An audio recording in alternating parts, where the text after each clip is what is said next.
O sucesso não é constituído de resultados positivos. O verdadeiro sucesso ele é constituído de resultados negativos empilhados até um resultado positivo aparecer. Como lidar com essa pressão como empresário? Eu costumo dizer sempre que não existe equilíbrio. Contrário ao que a maioria das pessoas pensam, nem tudo que está em leilão é oportunidade. Se o governo não te atrapalhar, ele já está ajudando. Faça aquilo que precisa ser feito o mais rápido você conseguir. Luxo para mim é eu ter realmente a disponibilidade de falar, eu quero ficar com os meus filhos hoje e ficar. Eu ter realmente a liberdade de falar, cancela minha agenda, eu vou viajar hoje com a minha família e eu vou viajar.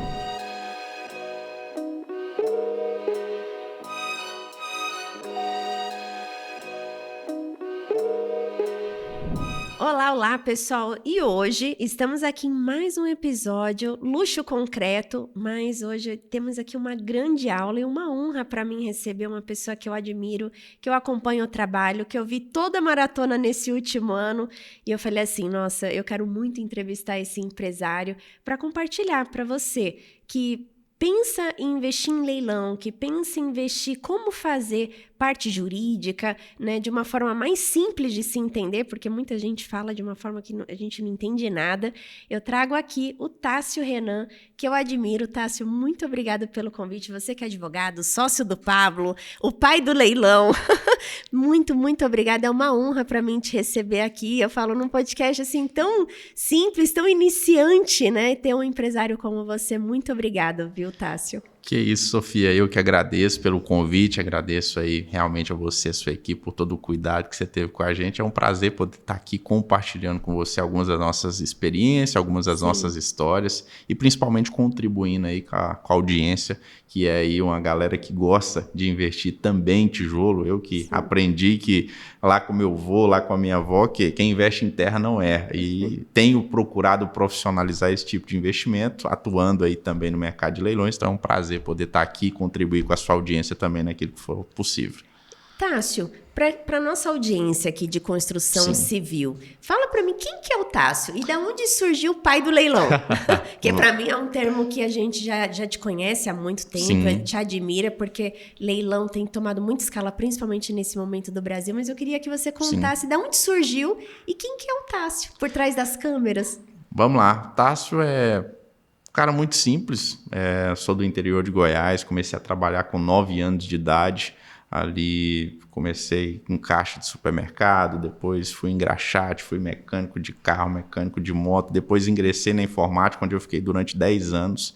E eu acho que a característica que mais me define desde essa época de informática é eu ser um grande resolvedor de problemas. Depois eu fui ali para a área do direito e aí a gente sabe que a vida de advogado não é tão fácil assim. E aqueles que querem realmente ter uma condição de vida melhor ou dar uma condição de vida melhor para sua família, são aqueles que realmente resolvem grandes problemas. Então, desde que eu entendi isso, eu falei, peraí, eu não vou jogar o jogo de resolver qualquer problema, eu vou buscar os problemas que os outros não conseguem resolver ou que não querem resolver por serem complexos demais. E aí foi onde eu justamente encontrei um sistema de recompensa muito grande, porque todo mundo quer ter uma vida dos sonhos, todo mundo quer ter uma vida de artista, todo mundo quer jato, quer helicóptero, quer viagem internacional, sei lá quantas vezes no ano, mas poucas pessoas querem pagar o preço para isso. E o preço, muitas das vezes, ele é alto. O preço de fazer aquilo que ninguém está fazendo. Porque uma vida da Sofia, uma vida de cinema, que as pessoas veem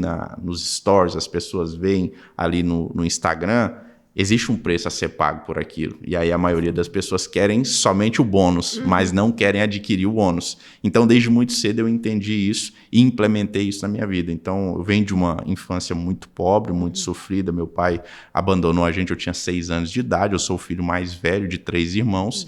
E desde muito novo ali eu adquiri essa responsabilidade ali de ajudar em casa e de fazer aquilo que realmente precisava ser feito. Não tive ali falar, teve uma infância, teve uma adolescência. Não, sempre foi muito tumultuado ali e eu sou uma pessoa que adquiri ao longo desses anos uma uma filosofia um tanto quanto diferente, de que ao invés de eu estar ali com as pessoas da minha idade, eu sempre procurei estar com pessoas mais velhas, eu sempre procurei estar ali com os cabeças brancas, porque eu via que tinha sabedoria. Então, ao invés de eu ir para a festa, eu preferi ir para a igreja e realmente ali adquirir conselhos que realmente me acompanham e fazem eu ter os resultados que eu tenho hoje. Então, sou casado com a Bruna, sou pai da Antonella, pai do Natan, sou uma pessoa que ama realmente a Deus e o reino e realmente procuro fazer a minha parte, a minha contribuição social, ensinando as pessoas a alcançarem a sua liberdade financeira através dos investimentos em leilão.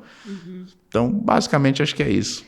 E quando que você decidiu abrir essa frente para leilão? Que você pensou assim, olha, vamos para leilão e não em outro segmento de construir, Tem vários meios, né? Fundos imobiliários. Sim, sim. Qual foi o seu momento, assim, que você olhou e falou, poxa, leilão é o que eu quero trilhar? Sim. Então, na verdade, eu comecei em leilão há mais de uma década, mais de 10 anos, e naquela época falava-se muito pouco sobre isso. Era muito pouco difundido e ali ficava na mão de muitas poucas pessoas.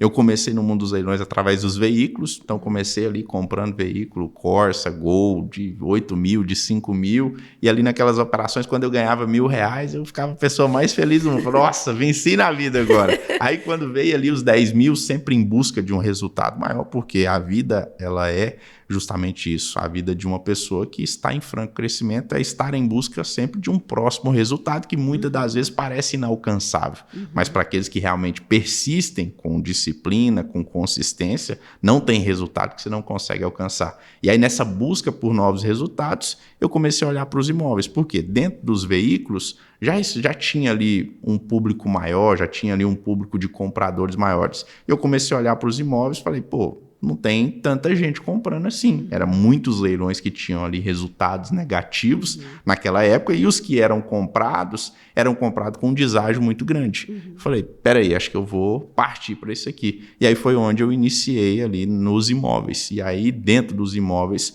você tem ali algumas possibilidades de alavancagem muito boas, principalmente nos leilões judiciais, onde você compra ali dando 25% de entrada e parcela o restante em 30 vezes sem juro. Então, me utilizei muito dessa estratégia para alavancar realmente patrimônio, para alavancar realmente capital. Então, basicamente, o meu ingresso no mundo dos leilões foi dessa forma, dessa maneira. E eu vou te falar uma coisa, tá? Eu Sim. Já comprei imóvel com carta de crédito, já comprei imóvel à vista, já comprei imóvel financiado com baixa taxa. Só que eu nunca comprei de leilão. Vamos mudar esse quadro. Não, e por quê? E aí é um ponto que eu queria que você desse a dica. Sim. Porque pra mim, eu sou formada também, Sim.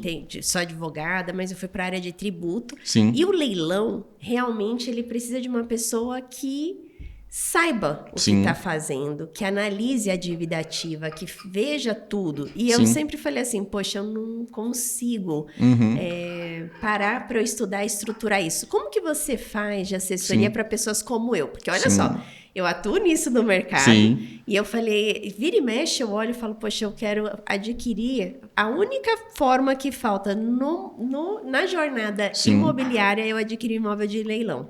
E aí eu olho, pesquiso, mas eu queria que você desse a dica para pessoas como eu. Como fazer para comprar em leilão? Porque eu sei que precisa de alguém. Vamos lá. O primeiro passo é justamente você estabelecer ali um vínculo de confiança. E aí, essa confiança, ela só vem através do conhecimento. Então, você que é uma pessoa multiempreendedora, que tem aí vários negócios dentro do ramo imobiliário, você ainda só não fez isso porque você tem várias outras opções. E é muito comum. Eu atendo hoje empresários e investidores que têm aí multimilhões investidos em leilão e o grande diferencial ou por que essas pessoas investem nessa tese de investimento? Porque elas encontraram confiança. Quando a gente fala de um investimento em leilão, a gente fala de um investimento tradicional. Aquilo que a sua avó, que o seu avô falava, investe em terra porque você não erra, compra tijolo porque isso aqui vai valorizar. Essa tese, ela aprimora esse conhecimento muito antigo e muito sábio. Porque se você pegar a média de valorização de imóvel, você não vai ter uma queda. Você vai ter ali uma crescente devagar, mas você não vai ter uma queda jamais. A menos que a pessoa tenha comprado e precise vender da noite para o dia, ela vai vender mais barato. Mas a tendência é você ter ali uma valorização no médio e longo prazo. Então, se você pegar, vou pegar ali o Bitcoin, vou pegar ali uma ação XYZ, tudo isso são investimentos de alto risco. Quando eu falo de investir em um imóvel, eu falo de ter segurança naquele investimento. E aí, quando eu aplico o leilão nessa tese tradicional de investimento, eu tenho ali uma valorização muito grande naquele ativo. Por quê? Ao invés de eu comprar pelo preço de mercado, eu estou comprando por um valor abaixo do mercado. Quanto abaixo, Tássio? 30%, 40%, 50%, 60%, 70%. Eu não vou nem falar dos casos de 95%, porque senão o pessoal vai falar, não, está conversando fiado. Mas não é. Existem casos reais, e eu já aproveitei muitas oportunidades como essa, de se comprar ali com 95% de desconto sobre o valor de avaliação.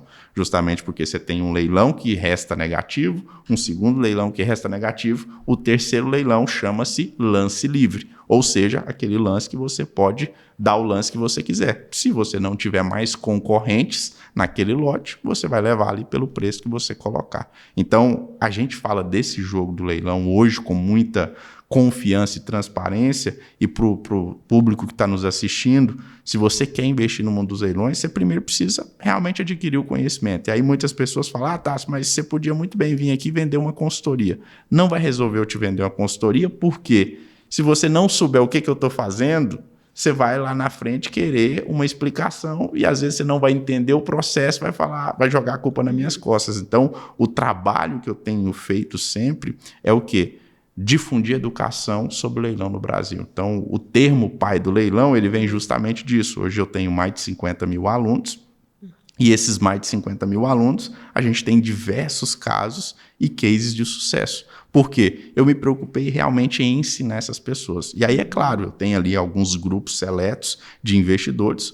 O Hunters Club, por exemplo, é um dos clubes que eu atendo, e você esteve lá palestrando para eles. Inclusive. um pessoal assim com muita técnica, né? Eu gostei demais, parabéns. Sim, obrigado. Inclusive, um beijo para os Hunters Clubs.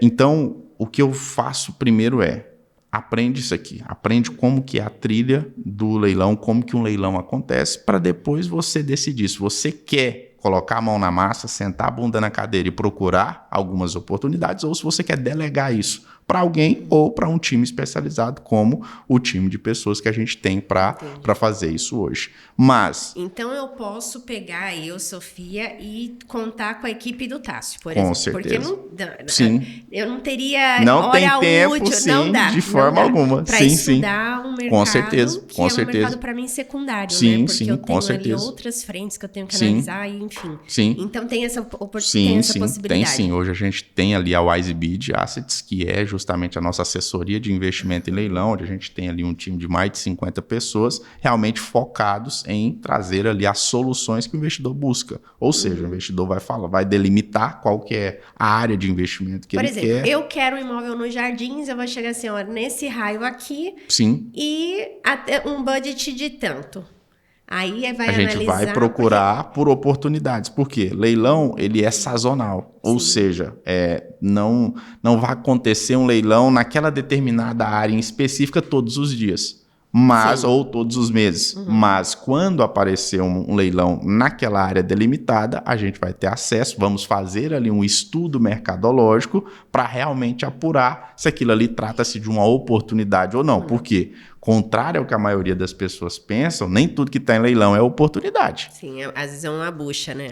Não é que é uma bucha. Às vezes a avaliação foi feita de maneira errada. Ou seja, é comum acontecer da avaliação ser feita a menor e, em alguns casos, ela ser feita a maior. Por isso eu preciso ali apurar se aquele valor de mercado, fruto daquela avaliação, ele condiz com o mercado ou ele condiz com a situação econômica daquela região. Por quê? Vou comprar aqui achando que eu estou comprando com 50% de desconto. Mas e se a avaliação tiver passado 30%, isso aí já diminuiu para 20%. Ou seja, com as custas, com as despesas acessórias que eu tenho empregado, corre um grande risco de você ter que pagar para aquela operação realmente se resolver. Ou, em alguns casos, ganhar ali muito pouco ou ganhar ali um dinheiro que não faz sentido para você. Você, como empresária e multiempreendedora, não é qualquer investimento que faz sentido para você, porque é muito melhor você deixar o seu dinheiro ou no banco, principalmente com a Selic, a taxa que está, ou você pega esse dinheiro e investir ou reinvestir no seu negócio, do que pegar ali alguma tese de investimento para te dar um percentual ou te dar ali uma margem de lucro líquida muito pequena. Então, a pessoa que quer investir, você que está nos assistindo, que quer realmente investir no leilão, o primeiro passo é o quê? É você fazer uma boa avaliação mercadológica. Por quê? Uma boa avaliação mercadológica bem feita, ela já vai te garantir ali 90% do processo. Ah, tá, mas e o edital do leilão? E se o imóvel está ocupado? E se isso? E se aquilo? De verdade, isso aí é o menor dos problemas. Por quê? A maioria das pessoas se preocupam demais. Eu preciso estar pronto, eu preciso saber ler um edital, eu preciso saber interpretar os artigos que são citados ali no edital. De verdade, gente, com o ChatGPT hoje, não precisa desse tanto de conhecimento. E aqui te fala um professor que, inclusive, ensina e cobra por esse ensino, mas essa é a verdade. Não tem como. O ChatGPT hoje, com versão 5, versão 6, logo, não tem como. Não tem nada que você não consegue decifrar ali, usando ali a inteligência artificial. Então, essa parte da avaliação mercadológica ela é muito importante ser feita, justamente porque ela vai te garantir ali 90% da sua taxa de êxito. Porque se eu fiz uma boa compra, e essa é uma lógica que eu sempre vou utilizar, eu preciso fazer uma boa compra para quê? Para que eu não precise depender da venda. Sim. Significa o quê? Se eu comprei por um valor de 10 e amanhã ou depois, se eu comprei por um valor de 10 e esse mesmo imóvel ele vale 20, eu tenho ali 10 de margem de negociação. Sim. Significa que se amanhã ou depois eu preciso do dinheiro, eu não preciso vender pelos 20 que vale. Eu posso vender por 18, eu posso vender por 17 e ainda assim eu estou lucrando ali, teoricamente, 7. Estou lucrando ali, teoricamente, 8. Então, essa lógica de você pegar um ativo imobiliário e fazer essa aquisição através do sistema de leilão, para mim, é uma tese de investimento muito boa, porque, no final das contas, ela vai te fazer, ou ela vai aumentar ou majorar a sua margem de lucro líquido em uma determinada operação. Nossa, isso que você falou é um ponto muito importante. Eu tenho KINAI. Sim. Então, dos meus clientes específicos que eu cuido de patrimônio imobiliário, Sim. todos os laudos são feitos por mim. Porque é como você falou, tem que ter uma pessoa de muita confiança para dizer isso daqui é esse valor que eu faço o PITAM, né, que é o parecer técnico mercadológico para você que está nos assistindo e não está familiarizado com esse nome. Sim.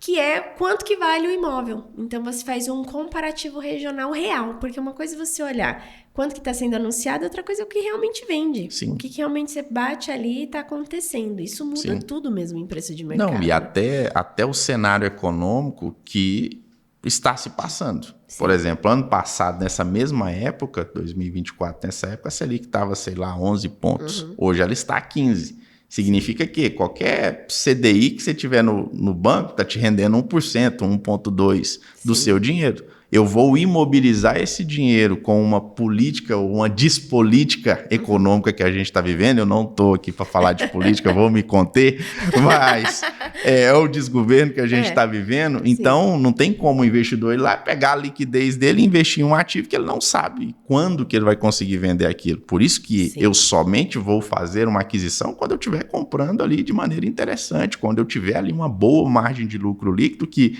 diluindo ela no tempo e somando se a valorização do bem ao longo desse tempo também, eu vou ter uma operação positiva. Sim. As pessoas acabam aí, na maioria das vezes, se frustrando alguma coisa com leilão ou tendo algum medo acerca dessa tese de investimento, porque simplesmente não fazem um bom estudo mercadológico. Eu podia vir aqui e falar sobre vários pontos de editais, mas mais uma vez eu vou repetir. O ChatGPT resolve esse problema para você. Não precisa de você contratar um advogado e aqui te fala um advogado e os outros advogados vão ficar tudo puto comigo, mas é verdade. Para uma interpretação de edital, não existe essa necessidade. Tássio, mas o imóvel está ocupado. Pergunta lá para o ChatGPT sobre o procedimento de emissão de posse, que é justamente o procedimento jurídico destinado a quê? A desocupar aquele imóvel que foi comprado por um arrematante e agora está sendo ocupado por uma outra pessoa indevidamente. Ou Sim. você resolve isso de maneira judicial ou de maneira extrajudicial. E aí eu posso te falar, com base nas minhas operações, acho que ano passado a gente fechou ali com 120 milhões de arrematação, com base nesse número... Vou conversar com o Tasso depois aqui. Com base nesse número, a gente ali 99,5% dos nossos casos de imóveis ocupados, que é ali a minha preferência, porque quando o imóvel está ocupado, o pessoal não quer, fala, não vou mexer com isso não, porque o imóvel está ocupado. Eu falo, não, me dá aqui que eu quero, porque é muito simples de se resolver. Então, 99,5% desses casos a gente resolve de maneira extrajudicial, ou seja, eu vou lá e faço um acordo com a pessoa, combino com ela ali um prazo para sair, às vezes eu vou pagar um caminhão de mudança, às vezes eu vou pagar ali 3 meses de aluguel para a pessoa, mas eu vou ganhar tempo, ou seja, eu vou resolver aquele problema ali muito mais rápido. Então, basicamente, sobre missão de posse, você pode estudar isso aí um pouco mais dentro do ChatGPT ou de qualquer outra inteligência artificial que você quiser, mas é um procedimento muito simples e muito sedimentado dentro da nossa jurisprudência hoje. Então, todo juiz, ele tem ali o mínimo de conhecimento e sabe como que funciona o procedimento. Então, é uma escalada de força, ou seja, primeiro eu tento fazer um acordo, em caso de não acordo, eu ingresso com uma medida judicial visando ali realmente essa desocupação. E aí o lucro, ele acaba sendo maior realmente, né? Se parar para olhar ali em pontos, o próprio proprietário dá o lance, sim, né? E não consegue, porque geralmente tem a dívida, né? Sim, já sim. não consegue pagar, então não com sustenta, certeza. né? Assim, quando a gente fala de problemas complexos, a gente fala de grandes recompensas. Sim. Quando eu entendi isso lá atrás, na época que eu trabalhava com informática, eu deixei de ser o técnico que atendia qualquer problema e passei a ser o técnico do BOP, vamos tratar assim, porque o policial normal, o policial comum, é o policial da comunidade. Sim. Quando existe ali uma operação especial, chama-se uma tropa de elite, chama-se o BOP. E aí eu fiz isso na época da informática. Eu me recordo que as pessoas chegavam nas lojas de informática, eu nem atendia cliente final, só clientes bem específicos. E aí falava, não, tem esse problema aqui. O cara já olhava e falava, não, esse problema aqui não é fácil de resolver.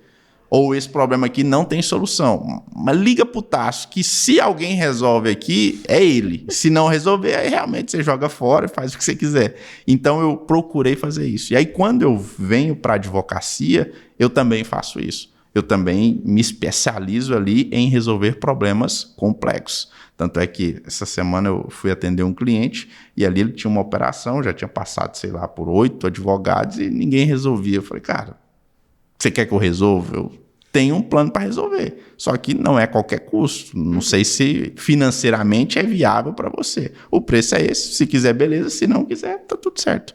Não vou nem te pedir desconto, porque me falaram que se você não resolver, ninguém resolve. Falei, eu gosto assim, porque realmente se pedisse desconto, eu também não ia dar. Porque são operações complexas que vão realmente te gerar um grande resultado. E aí quando a gente fala de um imóvel ocupado, que todo mundo olha assim e fala, não vou mexer com isso não, vou ali para um desocupado, vou ali para um extrajudicial. Quanto mais complexo for a operação, maior vai ser a sua rentabilidade, maior vai ser o seu retorno. Então, se eu posso contribuir com você de alguma forma, fora aquilo que a gente já falou e fora aquilo que a gente ainda vai falar, seja uma pessoa que ame problema, ame resolver problemas. E aí a maioria das pessoas, eu já quero ser o Tasso. Para o Tasso chegar até aqui, ele teve que percorrer um caminho, ele teve que enfrentar problemas em escalas minúsculas, perto da grandeza de escala que a gente enfrenta hoje. Então, seja essa pessoa que ame problemas, ame resolver os problemas e principalmente o maior problema que existe, que é o problema da sua vida. Sim. Então, não tem outro jeito de crescer. Se eu posso aqui falar sobre um pouco de crescimento, eu acredito que eu posso, porque eu venho de um povoado chamado Mata Azul. Eu nasci em Porangatu, mas vivi ali até os 6 anos de idade em um povoado chamado Mata Azul, no interior de Goiás. E a Mata Azul, acho que, sei lá, não deve ter 300 pessoas. É mesmo? Não deve ter 300 pessoas. Dentro do vilarejo, assim, é a famosa cidade que você tem ali a placa de seja bem-vindo e volte sempre, logo em seguida, assim, 100 metros de distância uma da outra. Então, assim, ali não deve ter 300 pessoas e chegar aonde eu cheguei hoje somente foi possível por conta desse negócio chamado resolver problemas. Eu não tenho outra característica que me defina tão bem quanto essa. Então, se você está aqui nos assistindo e nos ouvindo e vai iniciar no mundo dos leilões, por favor, não se intimide por problemas complexos, porque ali mora uma grande solução, ali mora uma grande recompensa.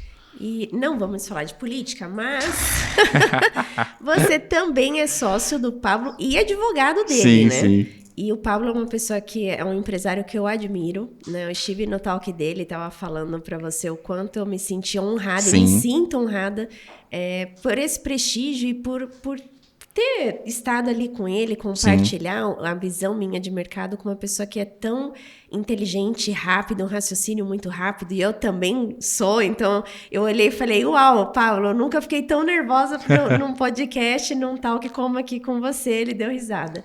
Como que é trabalhar com o Pablo? E como foi o desafio da política? A vida de advogado do Pablo é bem simples, vocês devem imaginar que é bem tranquilo. E eu tô com o Pablo já vai fazer 5 anos, né? E ao longo desses 5 anos a gente já passou por muitas poucas e boas, né? O Pablo, de fato, é uma pessoa que ama o crescimento e por conta disso é uma pessoa que não se intimida por nada e nem por ninguém. E aí, por conta disso, a gente vai arrumando alguns grandes problemas pelo meio do caminho. Cabe ao advogado, a minha pessoa, resolver isso. Claro que não só a mim, mas todo o time que nos acompanha, que nos auxilia nessa grandiosa missão de fazer isso. E acompanhar o Pablo e o crescimento dele, eu cheguei... Acho que o Pablo tinha 1 milhão de seguidores, então hoje já passa de 30 milhões em todas as redes sociais. Então, acompanhar esse crescimento dele e crescer junto com ele, porque não tem como você não crescer. A medida de exposição de problemas que você resolve é a medida de crescimento que você tem. Então, muito embora eu tenha aí esteja no auge dos meus 30 anos, eu acho que eu costumo brincar sempre de história, eu tenho pelo menos uns 120, mais ou menos. Eu tô admirada em saber que você tem 30 por tudo, porque foi muita intensidade. Só essa política eu já achei que foi uns 10 anos de política. Com certeza. E acompanhar esse crescimento dele é sempre muito desafiador, mas para quem gosta de problema e para quem gosta de confusão, literalmente, é realmente muito bom. Então, 2022, ele apareceu ali com esse chamado, realmente foi um chamado, a gente teve ali diversas confirmações, não gosto de espiritualizar as coisas, mas realmente entende-se que realmente foi um chamado, porque uma pessoa que tem os resultados que ele tem, uma pessoa financeiramente bem da forma que ele é, uma pessoa com a família estruturada que ele tem, com os negócios que ele tem, entrar na política não faz sentido. Racionalmente não faz sentido. Então, realmente é algo que tem que ser um chamado de Deus, tem que ser algo que transcende a sua vontade própria. Sim. E aí, 2022, ele chega com essa proposta política, e ali, desde a primeira reunião política que a gente fez, eu estive presente, e em todos os demais passos também. Política, ele sempre fugiu de política, o pai dele era muito envolvido em política, e ele nunca quis mexer com isso, e eu também. Meu pai é vereador e prefeito a vida inteira. E aí, muito embora eu não tenha contato com ele, até por conta dessa falta de contato, eu sempre tive essa resistência. Aí, quando ele aparece com isso em 2022, eu falei, caramba, não é possível. Só que, muito embora eu não tenha esse contato, eu sei lá se é de sangue, o que é, eu tenho essa facilidade política de articular, essa facilidade política de pensar de maneira estratégica, e acaba que em 2022 a gente entra ali já para as cabeças, já disputando para presidente da República. Tivemos ali a felicidade de ter ali lançado essa candidatura, então dia 30 de julho de 2022 foi ali a nossa oficialização de candidatura às 10 horas da manhã. Só que o jogo é jogo, é para ser jogado. Foi feita ali a convenção, lançando ele, então, candidato a presidente da República pelo Partido PROS, às 10 horas da manhã. Quando foi 19h40, a gente teve uma decisão trocando a direção do partido e, portanto, invalidando ali a candidatura dele a presidente. Nossa. E aí, entre recursos, idas e vindas, e fiz ali uma sustentação oral perante o ministro Alexandre de Moraes no TSE, que foi ali talvez a mais assistida ali Sim, eu da assisti. época, porque realmente o canal do TSE não é um canal que tem tanto público. E aí naquele dia teve um pico de audiência muito grande, então acho que deve ter esse recorde aí de ter sido ali uma das audiências públicas mais assistidas. Então fiz ali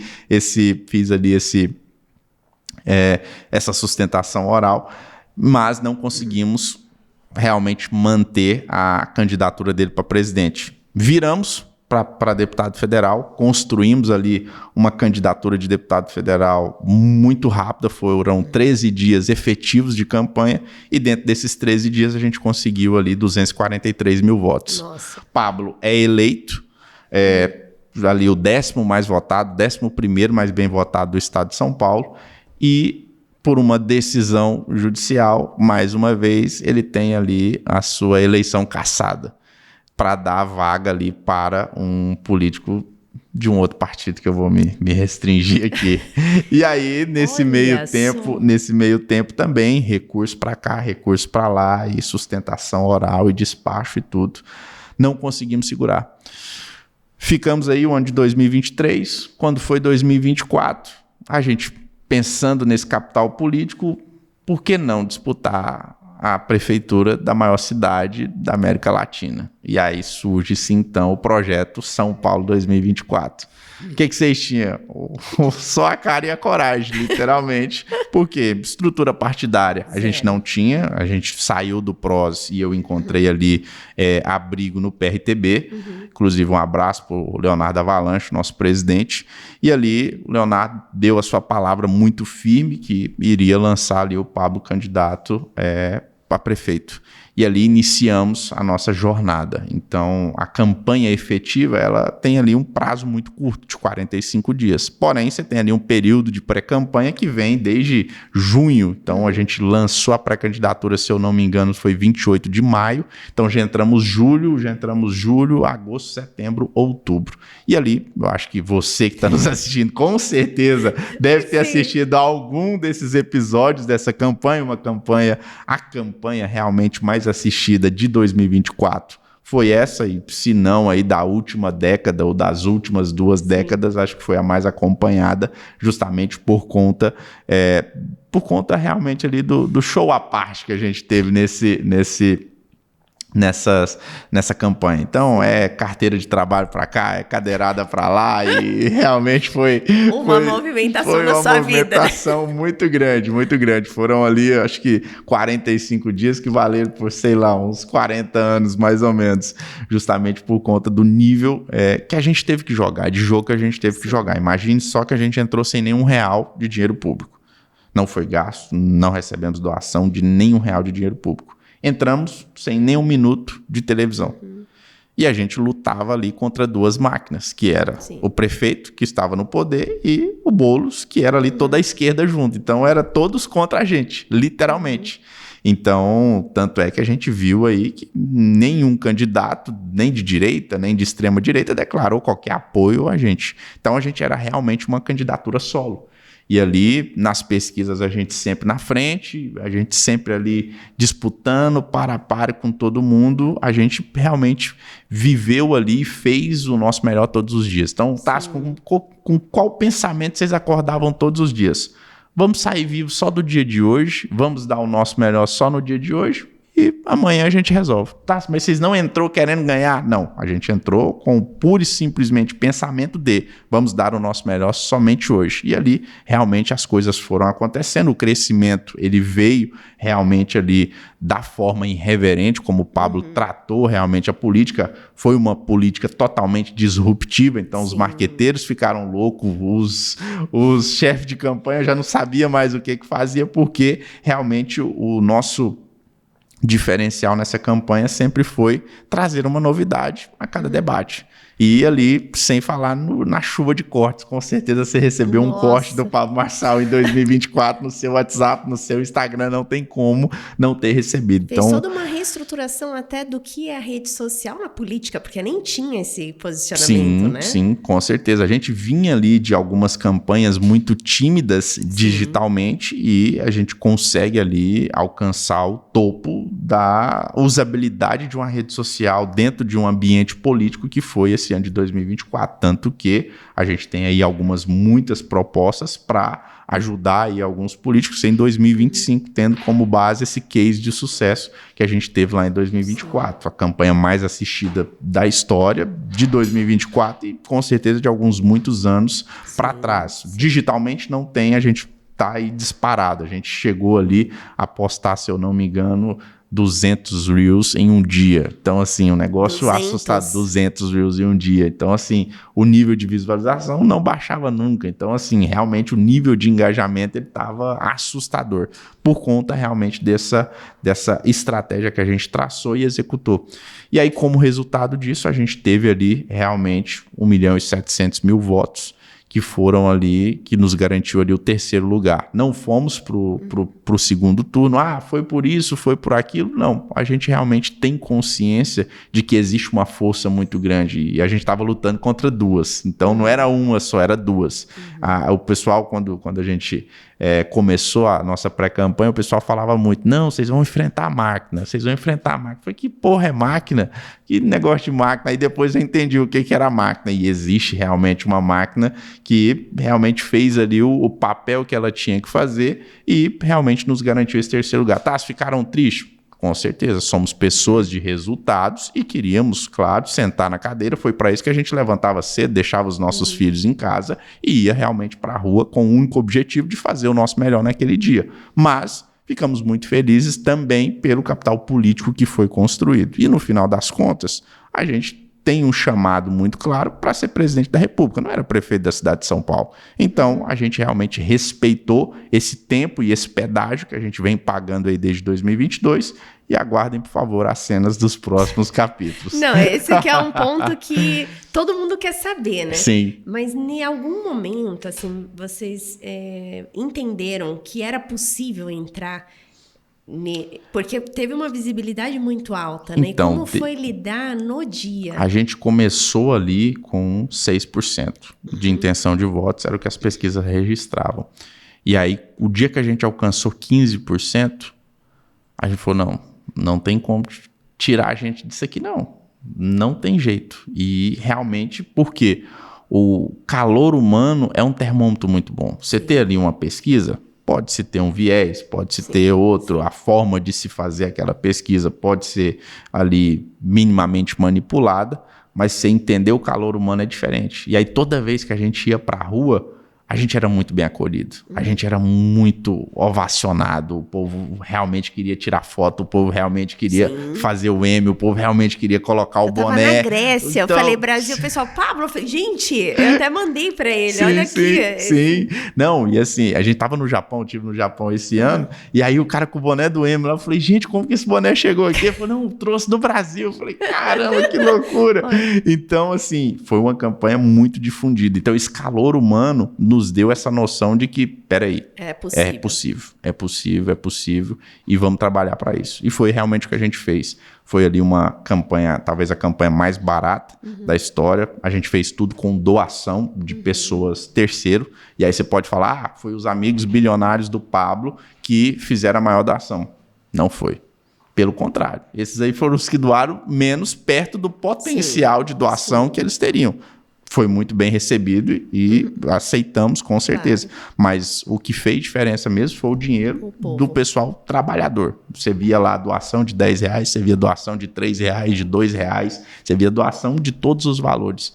E a soma disso aí, acho que bateu ali R$8 milhões de doação e a gente usou cada um desses centavos da maneira mais inteligente possível. Tanto é que a gente tem ali um custo de aquisição de votos, a gente tem ali o termo custo de aquisição de lead, né, no meio empresarial, ou custo de aquisição do cliente, que é o CAC. A gente tem o custo de aquisição de voto, que é o CAV, né? E o nosso CAV ficou muito barato perto das demais. Então, você teve ali o Boulos, que, se não me engano, gastou 33 milhões. Você teve ali o Ricardo Nunes, que gastou, se eu não me engano, 47 milhões. A Tabata, que gastou mais 15. Então, todos eles foram muito dinheiro. E a gente fez ali realmente com um dinheiro contado todo esse estardalhaço. Então, realmente, para nós, foi ali a demonstração de que a iniciativa privada, dentro da iniciativa pública, ela sempre vai funcionar. Sim. Se você tiver essa visão de eficiência, que talvez os nossos governantes não dê tanta moral, ou não dê tanta atenção assim, ela funciona e ela serve com uma única coisa: abençoar e ajudar a vida do pobre. Por quê? Você, Sofia, com o sucesso que você tem, com os resultados que você tem, se o governo não te atrapalhar, ele já está ajudando. Ele não precisa fazer nada, não precisa de nenhum incentivo, não precisa de nada. Todo empresário que tem resultado é da mesma forma. Sim. Eu só quero que não me atrapalhe. O resto deixa comigo, eu vou fazer dinheiro, eu vou fazer resultado, eu vou fazer o que precisa. Agora, o pobre, a iniciativa pública, ela precisa olhar com esse viés de ajudar o pobre, de promover realmente o crescimento ou a escalada social dessa pessoa menos favorecida. Então, a gente entrou realmente com essa mentalidade e vamos até o final com ela. Sim. Existe uma máxima na política, e aí 2022 principalmente a gente teve com todos os ex-presidenciáveis. Só não tivemos com a Dilma, o Lula e o Fernando Henrique Cardoso, porque a gente não conseguiu a agenda, conciliar ali as agendas, mas todos os demais, Sarney, Temer, todo mundo a gente teve. E aí nessas andanças a gente tem um ditado que eu sempre carrego comigo, que é o quê? Você entra na política pelos amigos e não sai pelos inimigos. E a gente tem levado bem a sério isso. Então, todo esse capital político que a gente vem construindo desde 2022, a gente vai perpetuar ele até realmente o dia que vai acontecer. Tássio, quando é que vai acontecer? Não sei. Só sei que vai acontecer. Isso aí eu nunca tive dúvida. A gente brinca sempre que 2022 era eu e o Pablo realmente louco, alucinado. Não, vai ganhar de um jeito ou de outro. O Bolsonaro vai acontecer qualquer coisa, o Lula vai acontecer qualquer coisa e a gente vai realmente entrar nesse negócio. Esse era o nível de certeza que a gente tinha em 2022. E trouxemos isso para 2024 e vamos perseguir isso até realmente acontecer. Existe um problema muito grande, que é o quê?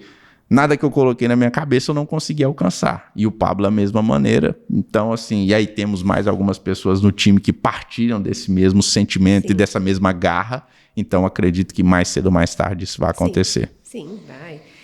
A diferença para o segundo turno ficou quantos votos? Mais ou menos. Foi muito se eu pouco, não me engano, foram 80 mil votos. E você atribui isso aos eventos finais ou não? O que vocês conversam? Assim, porque quando eu vejo uma análise, eu olho, quem muito faz, muito erra. Eu sou essa pessoa que eu prefiro muito. Ninguém tropeça parado. Então, eu prefiro assim, Sofia, que erro que você se arrepende? Sinceramente, eu me arrependo de ficar parada.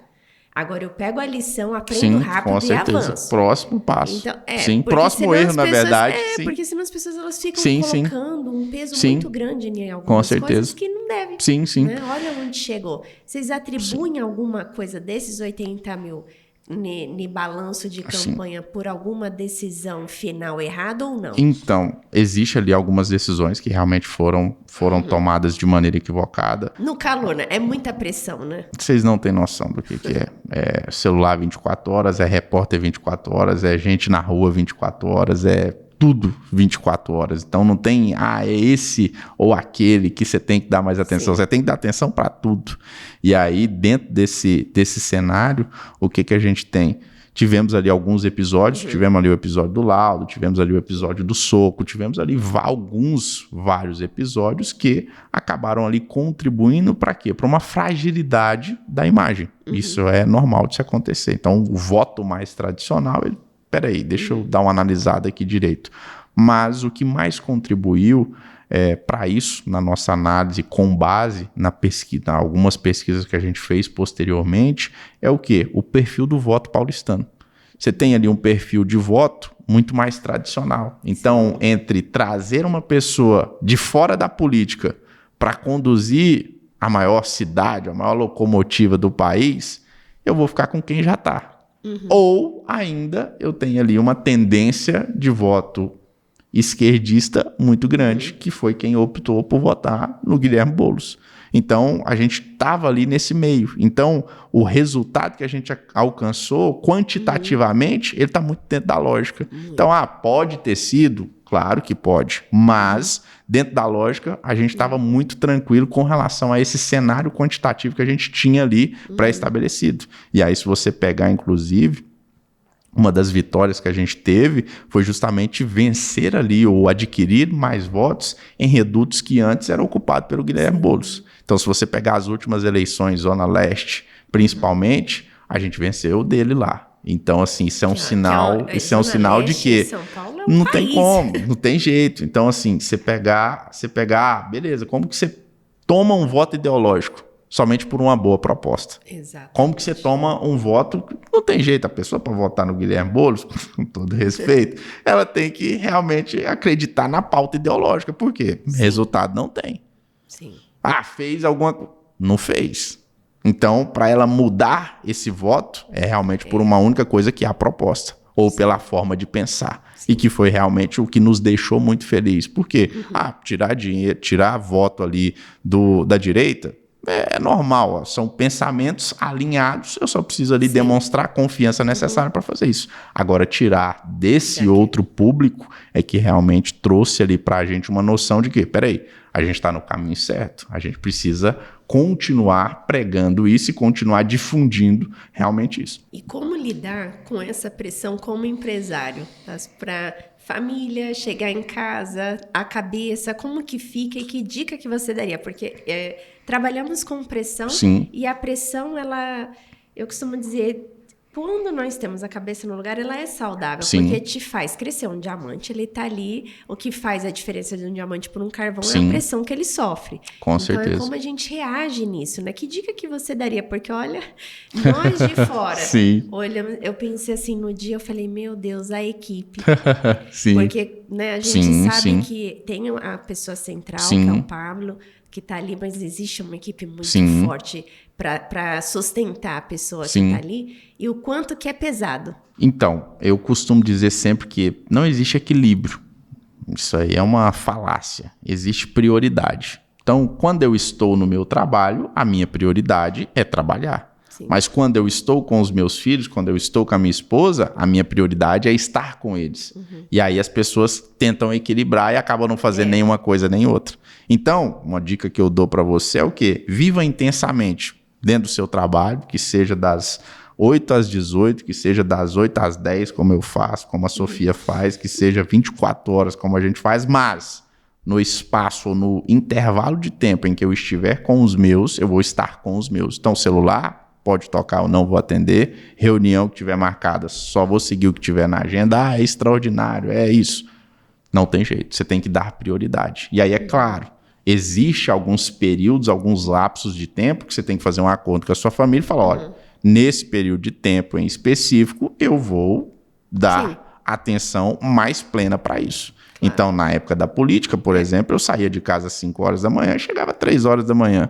Então, eu chegava, minha filha já estava dormindo, eu saía, ela estava dormindo ainda. Sim. Então, não tinha como isso ser diferente. É normal, só que é um lapso de tempo. Aí agora você já está, às vezes, há 10 anos, há 20 anos nessa vida. Infelizmente, você não está conseguindo dar essa prioridade que a sua família, os seus filhos, a sua esposa precisa. E aí, às vezes, você fica ali com um peso na consciência no seu trabalho muito grande por conta disso. Então, te sugiro realmente a estabelecer o que é prioridade. Prioridade é o meu final de semana. Prioridade é sair uma vez por semana com a minha esposa. Prioridade é eu ter ali um tempo de qualidade com os meus filhos de 2 horas por dia. Que seja 15 minutos, que seja 10 minutos, eu não sei da sua vida. Mas que você esteja inteiramente com aquilo ali, pensando naquilo ali, pensando em fazer a sua criança rir, pensando em criar ali um laço de afeto, um laço de intimidade com ela, porque realmente passa muito rápido. Eu tenho a Antonella de 2 anos e meio e, de verdade, passou-se muito rápido mesmo. Então, nesse período político, a gente já vinha ali de um período anterior, que foi a ajuda que a gente deu ali para o Rio Grande do Sul em todo aquele caos. Então, esses 2 períodos de 2024, eu realmente fiz esse acordo com a minha família. Falei, olha, vou estar mais indisponível, não falta estrutura para vocês, está tudo aqui. E caso aconteça alguma coisa, eu sempre vou estar à disposição de uma ligação. Mas eu vou estar dando foco nisso. E aí, depois, passado isso também, você faz o mesmo acordo no trabalho. Falou, já fiquei aqui por conta disso, agora eu vou dar foco na minha família, eu vou dar atenção que eu não dei nos últimos tempos. Então, você que está nos assistindo, deixe de buscar esse negócio de equilíbrio, porque não concordo e não Adorei, existe. porque eu falo exatamente isso. Não existe. Então, defina o que é prioridade. Ataque essas prioridades e você vai ter uma vida de resultado. Não tem como. Essa carga de, eu podia dar mais atenção. De verdade, se você está com isso, é um bom sinal que você está no caminho certo. Só que não se perca nesse caminho. Existe uma linha muito tênue e que você pode passar dessa linha e acabar se perdendo. Então, não faça isso, por favor. Muito boa dica, Tássio. E eu faço uma pergunta aqui para todos os nossos entrevistados, que é: o que é luxo para você? Vamos lá, boa pergunta.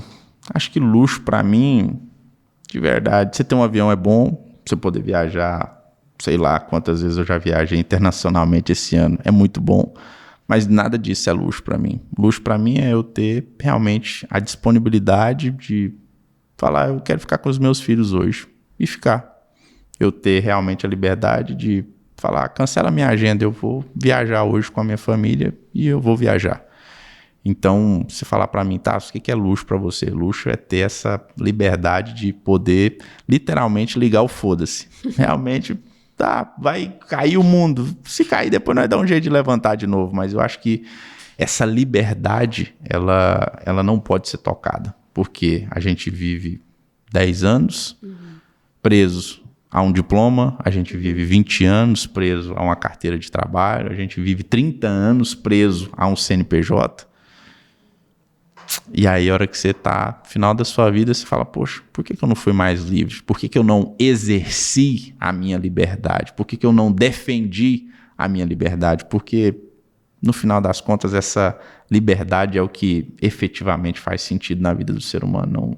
Deus não nos criou para ser limitado a nada e nem a ninguém. Ele nos criou a sua imagem e semelhança para que a gente alcançasse um nível de ilimitação que, de verdade, eu mesmo tendo essa vida livre que eu tenho hoje, eu ainda não consigo alcançar, eu não consigo tangibilizar esse nível de liberdade que nos foi disponível. Então, acho que o luxo, de verdade, para mim, é ter essa liberdade. Eu amei. Porque é tão rico o que é o luxo, né, para cada pessoa, e isso que você traz mostra muito a sua essência e valor. E eu faço questão dessa pergunta porque as pessoas se deslumbram, né? Quando olham e falam, olha, o Tássio chegou até aqui, o que é luxo hoje para você? É um avião? E o luxo, ele tá ali, no que você faz o outro se sentir, nas suas decisões, nesse seu tempo. Não, eu amei. E cada resposta que eu aprendo e como eu aprendi, precisamos marcar outro episódio. Com certeza. Vamos marcar. Tem que saber se a nossa audiência gostou. Inclusive, se você gostou, coloca aqui nos comentários. Volta de novo, coloca aqui, achei muito bom. Coloca qualquer coisa. Não, achei ruim. Mas só comenta alguma coisa aí, por favor. E eu quero que você coloque como faz para encontrar o Tássio, para quem quer entrar na sua mentoria, ou ser um aluno seu, como que faz, Tássio? Muito bom. Primeiro, você vai me seguir lá no Instagram, @TássioRenan. Eu sempre tenho postado ali conteúdos voltados ao empreendedorismo, voltados aos investimentos, tanto no mercado de leilões quanto a alguns outros investimentos alternativos. Então, você me seguir lá no Instagram já é um excelente portal para a gente se conectar. E aí lá dentro eu sempre libero ali algumas poucas vagas, dada aí a minha agenda, para a gente poder caminhar junto, quer seja como mentorado, quer seja como aluno, quer seja como sócio ali de algum investimento. Então, esse aí é o canal de entrada para a gente fazer essa conexão. E, pessoal, vamos deixar aqui na descrição, como o Tássio falou, encaminha esse link, né? Eu tenho que fazer isso, né? Porque eu, como host agora, né? Coloca, encaminha, gente, mas vamos deixar todas as redes aqui. E eu queria que você deixasse uma mensagem do coração do Tássio aqui para nossa audiência, Tássio. Muito bom. Por favor, faça aquilo que precisa ser feito o mais rápido que você conseguir. Erre o mais rápido que você conseguir, porque, contrário a que a maioria das pessoas pensam, o sucesso não é constituído de resultados positivos. O verdadeiro sucesso ele é constituído de resultados negativos empilhados até um resultado positivo aparecer. Porque você crescer quando você somente tem resultados positivos é muito fácil. Agora, você ter a resiliência necessária para cada novo erro você continuar crescendo, você continuar buscando aquele resultado positivo, é o que difere as pessoas que têm resultado das pessoas que não têm resultado. Então, você que está aqui nos ouvindo hoje, eu tenho certeza que você está em busca desse novo resultado, e esse novo resultado está atrás desse erro ou dessa desilusão ou desse resultado negativo que você ainda não se desprendeu para buscar o seu resultado positivo. Por favor, vá em busca desse resultado positivo, seja extremamente resiliente e adaptativo, e nunca deixe de ser um grande resolvedor de problemas. Que aula, Tássio, que aula. Não tem nem o que falar depois dessa anote. Para você que quer conteúdo de valor, siga o Tássio, eu acompanho, eu vejo toda a jornada e ter resultado, Tássio, realmente é diferente de quem só está ali falando de resultado e não tem. Então, parabéns por toda a sua jornada, parabéns pelo empresário, pelo pai, pela pessoa que você é. Eu me sinto, assim, muito honrada de ter você aqui hoje comigo, viu, Tássio? Que isso. Muito obrigada. A honra é minha. Muito obrigado a você mais uma vez pelo convite, pela disponibilidade. Foi um prazer estar aqui com vocês hoje, compartilhando um pouco aí da nossa jornada, um pouco aí dos nossos resultados. E se você realmente gostou desse podcast, comenta aqui, eu gostei, para a Sofia me chamar de novo. Já tá. Aqui o convite, gente, como eu já tenho certeza que é sim, já tá feito. Obrigado. Gente, muito obrigada e até nosso próximo episódio com o Tássio também. Até mais, gente. Tchau, tchau.